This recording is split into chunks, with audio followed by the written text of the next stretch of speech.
नमस्कार दोस्तों, मैं सोनू और आप देख रहे हैं सोनू एजुकेशन हब। आज का हमारा टॉपिक है trigonometry ratios, class 10th CBSE board. इसमें हमें ट्रिग्नोमेट्री में क्लास 10th के लिए सिर्फ तीन चीजें ही जानना आवश्यक है। नंबर एक हम बता दें आपको, तो नंबर एक है आपका ट्रिग्नोमेट्रिक रेशियो, ट्रिग्नोमेट्रिक रेशियोज, ठीक। और नंबर दो की बात करें, नंबर दो है आपका इसमें आइडेंटिटीज है। और नंबर तीन की अगर बात करें, स्टैंडर्ड वैल्यूज, स्टैंडर्ड वैल्यूज। यही तीन चीजें आपको इसमें पढ़ना है। बहुत ही इंपॉर्टेंट चैप्टर है। इससे हर साल 8 से 10 नंबर क्वेश्चन यूपी बोर्ड में और सीबीएसई बोर्ड में ही पूछे जाते हैं। इसे एमसीक्यू आते हैं 2 नंबर के, 3 नंबर के, 4 नंबर के तक क्वेश्चन इसे पूछे जाते हैं। तो सबसे पहले बात करते हैं कि हमारी ट्रिग्नोमेट्रिक रेशियोज कौन कौन से हैं। ठीक, ट्रिग्नोमेट्रिक रेशियोज की अगर हम बात करें, देखिए इसमें कौन कौन से ट्रिग्नोमेट्रिक रेशियोज हैं। तो ट्रिग्नोमेट्रिक रेशियोज बनते कहाँ से हैं, पहले आप ये देखिए। मेनली जो आते हैं, एक आपका राइट एंगल ट्रायंगल जो है, क्या होता है, ट्रायंगल होता है राइट एंगल। ठीक, तो आपको पता ही होना चाहिए कि राइट एंगल के सामने जो होता है क्या होता है, हाइपोटेनस। हाइपोटेनस होता है। और अगर कोई यहाँ पर एंगल दे दिया गया है, इस एंगल की, अगर मान लीजिए एंगल ये है, इस एंगल की जो सामने वाली जो फ्रंट साइड होगी उसे कहते हैं परपेंडिकुलर। परपेंडिकुलर, ठीक। और जो बेस है नीचे, जो तीसरी साइड, जो थर्ड साइड बची हमारी, वो क्या है, हमारा बेस है। इस तरह से हम निकालेंगे अपना ट्रिग्नोमेट्रिक रेशियोज। इसमें पहला हमारा आता है साइन। क्या आता है, साइन थीटा। अगर हम साइन थीटा की बात करें, साइन थीटा, थीटा यहाँ पर हम इस एंगल के हिसाब से ले रहे हैं। अगर साइन थीटा की बात करें तो इसका जो रेशियो आता है भैया, वो आता है हाइपोटेनस अपान, ठीक, सॉरी, इसका जो आता है साइन थीटा के लिए, वो क्या होता है, परपेंडिकुलर अपान, परपेंडिकुलर अपान आपका आता है इसमें हाइपोटेनस। ठीक, हाइपोटेनस आता है। दूसरा, कॉस थीटा की बात करें, नेक्स्ट जो हमारा है ratio cos theta. Cos theta जो होता है इसी का, ठीक, इसमें आते हैं, ये जो होता है, ये होता है बेस अपान, ठीक है, ये होता है हमारा बेस अपान हाइपोटेनस। ठीक, नेक्स्ट है हमारा टेन थीटा। इसका जो रेशियो है वो है क्या, ठीक, परपेंडिकुलर अपान बेस। क्या है, परपेंडिकुलर अपान बेस, परपेंडिकुलर अपान बेस। ठीक, नीचे कुछ और बचते हैं अभी हमारा। इसके बाद हमारा आता है कॉट। कॉट जो होगा वो टेन का उल्टा होगा। जैसे कि ये होगा आपका base upon perpendicular. Base upon क्या होगा, ये परपेंडिकुलर होगा। ठीक है, नेक्स्ट हमारा आता है इसका सेक थीटा। इस ट्रायंगल के हिसाब से हम ले रहे हैं, ठीक है। इस ट्रायंगल के हिसाब से अगर हम सेक थीटा की बात करें, इसका जो रेशियो होगा, सेक थीटा क्या होता है, वो कॉस का उल्टा होता है। तो क्या होगा यहाँ पर, हाइपोटेनस, हाइपोटेनस, हाइपोटेनस अपान क्या होगा आपका यहाँ से, बेस आ जाएगा। ठीक, और इसका जो थर्ड बचता है कॉसिक थीटा। कॉसिक थीटा की जो बात करी तो ये होता है साइन का उल्टा होता है कॉसिक थीटा। इससे क्या होगा, हाइपोटेनस, हाइपोटेनस अपान क्या आएगा यहाँ से, परपेंडिकुलर, ठीक, हाइपोटेनस अपॉन परपेंडिकुलर। ये था आपका ट्रिग्नोमेट्रिक रेशियोज, ठीक है। अगर इसके हम शॉर्ट फॉर्म की बात करें तो शॉर्ट फॉर्म में जो आप देखेंगे, इसका जो शॉर्ट फॉर्म आएगा इसको आप ऐसे याद कर लीजिए। अगर यूपी बोर्ड के बच्चे हैं तो ये देखेंगे, ठीक, इस तरह से,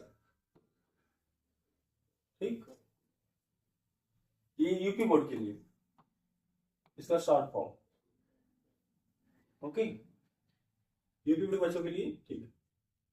नेक्स्ट हम अपने सीबीएसई के लिए बात करते हैं। तो सीबीएसई में क्या होगा, सीबीएसई बोर्ड में तो सीबीएसई बोर्ड होगा वो, अगर इससे बात करें हम तो यहां से क्या होगा, परपेंडिकुलर, ठीक, फिर क्या होगा, कहते हैं ना पाकिस्तान भूखा प्यासा, पीवीपी, और फिर क्या आता है हाइपोटेनस, हाइपोटेनस, और क्या आपका आएगा ये बी, ठीक। यहां थोड़ा समझिए इसको। यहां जो ये है ये क्या है, परपेंडिकुलर है, और इसके लिए हम यहां पर मानेंगे अपना साइन थीटा, साइन थीटा हो जाएगा, ये आपका कॉस थीटा हो जाएगा, और आपका क्या हो जाएगा टेन थीटा।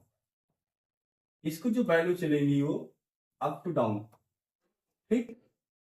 जैसे साइन थीटा की बात करें तो perpendicular upon hypotenuse cos theta, base upon hypotenuse tan theta, p upon b यानी परपेंडिकुलर अपॉन बेस। और इसके बाद हमारा आता है क्या, ये आता है आपका कॉट थीटा, ये होता है सेक थीटा, और ये क्या होता है आपका कॉसेक थीटा। ये क्या होता है इसका जो अगर बात करें, ये जो होगा आपका डाउन टू अप होगा। जैसे कॉट थीटा का मान क्या होता है, base upon perpendicular, sec theta का मान क्या होता है, ये हाइपोटेनस अपॉन बेस, और कॉस थीटा का मान क्या होता है, ये हाइपोटेनस अपॉन परपेंडिकुलर। ये आपका है ट्रिग्नोमेट्रिक रेशियोज, यही 6 रेशियोज हैं। इसको अगर याद करे रहेंगे तो आसानी होगी, ठीक है, सवाल को समझने में। इससे हमारा सवाल जो इसके बाद बात करें, सवाल जैसे आता है ये आपका एनसीईआरटी का है, एग्जाम्पल नंबर 1। तो एनसीईआरटी एग्जाम्पल नंबर बात करें तो कह रहा है कि गिवन दैट tan a का मान दिया इसमें, और find the other trigonometric ratios of the angle a, ठीक। फिर tan a का मान दिया, इसलिए आप एक ट्रायंगल बनाइए, ट्रायंगल से करेंगे हम, जहां से जाएगा ट्रायंगल में मान लेते हैं आपका ये है, tan a के लिए एंगल दिया है, इसको मान लेते हैं P, ये Q, ये R, और इसका राइट एंगल जो है Q पर, ठीक। तो यहां पर देखिए, और ये हमारा होगा एंगल A, समझे। यहां से दिया है ये कि tan A इक्वल टू ये दिया है 4/3, और इस एंगल में आप बताइए ये आपका आएगा परपेंडिकुलर, ये आपका आएगा बेस, और ये आपका आएगा हाइपोटेनस, ठीक। तो यहां से tan a का मान जो होता है क्या होता है, ये परपेंडिकुलर अपान क्या होता है बेस, परपेंडिकुलर अपान बेस जो क्या है 4/3। इसको ऐसे भी मान लेते हैं, लेट कर लेते हैं, जो p का मान है वो उसको हम मान लेते हैं 4x, और जो b का मान है उसको मान लेते हैं 3x, ठीक है। यहां पर हमने जो माना है तो p का मान माना है हमने क्या 4x माना है, और b का हमने जो मान माना है क्या है 3x। हमको इसमें इस h का मान निकालना पड़ेगा, तभी उसके बाद हम सब निकालेंगे, ठीक है। तो एक फॉर्मूला हमने बहुत ही पहले सीखा हो, क्लास 8 में या फिर 7 में जब होंगे आप, तभी आप जानते होंगे कि पाइथागोरियन जो प्रमेय है, थ्योरम, ठीक, पाइथागोरियन, पाइथागोरस थ्योरम, पाइथागोरस क्या है थ्योरम, इसकी बात करते हैं। पाइथागोरस थ्योरम क्या कहती है कि इन राइट एंगल ट्रायंगल, एक राइट एंगल ट्रायंगल में जो हाइपोटेनस होता है वो हाइपोटेनस का जो स्क्वायर करने पर जो उसका जो मान जो इक्वल आता है वो क्या होता है, उसका मान आता है इक्वल अपने बेस और परपेंडिकुलर के स्क्वायर की सम के बराबर होता है। मतलब कि जो हाइपोटेनस है इसके स्क्वायर करने पर क्या होता है, ये बेस के स्क्वायर और परपेंडिकुलर के स्क्वायर के सम के बराबर होता है। यहां से हमको एच का मान निकालना है, ठीक, एच का मान निकालेंगे, h का स्क्वायर करते हैं यहाँ पर। तो देखिए h का स्क्वायर करेंगे क्या आएगा, b का मान आपको पता है 3x, यहाँ करेंगे 3x का स्क्वायर, और p का मान आपको पता है 4x, यहाँ करेंगे 4x का स्क्वायर। इस तरह से करने पर आपका जो इसका जो अगला मान आएगा, सॉरी यहाँ से हटाएंगे स्क्वायर, स्क्वायर यहाँ से हटाएंगे, उधर जाके क्या होता था, उधर जाकर जाता आपका स्क्वायर रूट। तो 3x का स्क्वायर करेंगे कितना आएगा, 3 3 जा 9 और x का स्क्वायर और प्लस 4 4 जा 16 और x का स्क्वायर। इस तरह से h का जो मान आएगा वो 9 और 16 कितना 25, x का स्क्वायर, इसका रूट क्या होगा अंडर रूट आपका आएगा 5x। ठीक, इस तरह से आपका h का भी मान आ गया, और h का जो मान आया है वो आपका क्या मान आया है, इसका मान आया है 5x। ठीक, चलिए देखते हैं अगला।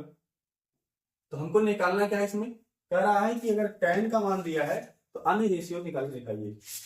तो अदर रेशियो निकालने के लिए tan तो पहले निकालेंगे साइन। साइन का जो मान होता है क्या होता है, परपेंडिकुलर अपॉन हाइपोटेनस। ठीक, परपेंडिकुलर कितना है, परपेंडिकुलर आपको दिया था 4x और हाइपोटेनस का मान आया है 5x, x कट गया, आ गया आपका 4/5। अगला हमारा है कॉस। कॉस का मान कैसे निकालेंगे, कॉस होता है आपका ना बेस अपॉन हाइपोटेनस। ठीक, बेस का मान है आपका 3x और h का जो मान आया है कितना है 5x, इसको कट करेंगे x x, तो यहाँ बचेगा 3/5। नेक्स्ट हमारा आता है tan, तो निकल गया है, tan के बाद क्या होता है कॉट। ठीक, कॉट क्या होता है बता दें, कॉट जो है इसका tan का उल्टा होता है, मतलब कि ये होता है बेस अपॉन परपेंडिकुलर, और बेस आपको पता है 3x और परपेंडिकुलर आपको पता है 4x, इस तरह से एक्सेस कट गया और यहाँ पर 3/4। नेक्स्ट हमारा आता है सेक, और सेक की बात करें तो ये क्या होता है कॉस का उल्टा। कॉस का उल्टा मतलब होता है एच अपॉन बी, यानी हाइपोटेनस अपॉन बेस। हाइपोटेनस का जो मान आएगा कितना आएगा, हाइपोटेनस का मान आया है 5x और बी का मान है 3x, यहाँ से कट के x आपका आ गया 5/3। एक और मान बचता है क्या है, कॉसेक थीटा। तो कॉसेक की बात करें तो क्या होता है, साइन का उल्टा होता है, मतलब कि हाइपोटेनस अपॉन परपेंडिकुलर। यहाँ से अगर हाइपोटेनस की बात करें तो हाइपोटेनस आपका क्या है 5x है और p आपका क्या है 4x है, एक्सेस कट गया, यहाँ से आपका कितना आ गया 5/4। ये सारे रेशियोज tan का मान दिया गया था, बोला गया था कि आप इसके अलावा जितने भी रेशियोज हैं वो निकाल के दिखाइए। ठीक, ये आपका क्वेश्चन और ये आपका उसका आंसर। तो ये था रेशियोज पर, जो कभी 2 नंबर पर या 3 नंबर पर सवाल आ सकते हैं, रेशियोज पर ऐसे सवाल पूछे जाते हैं। अभी और भी हैं, इसका आगे जो हमारी नेक्स्ट वीडियो होगी उसका नेक्स्ट पार्ट हम लेकर आएंगे, तो उसके आगे हम बात करेंगे। हम ज़्यादा वीडियो अपनी लंबी नहीं करना चाहते हैं। ठीक, तब तक के लिए आप देखिए, अगर वास्तव में आपको ये वीडियो अच्छी लगी है तो please like share and subscribe my channel and hit the bell icon button. ठीक, जिससे क्या हो कि आपको हमारी आने वाली जो वीडियोज हैं वो मिलती रहे, और इसे अपने दोस्तों के साथ शेयर करिए अगर आपको सच में अच्छी लगती हो। जय हिंद।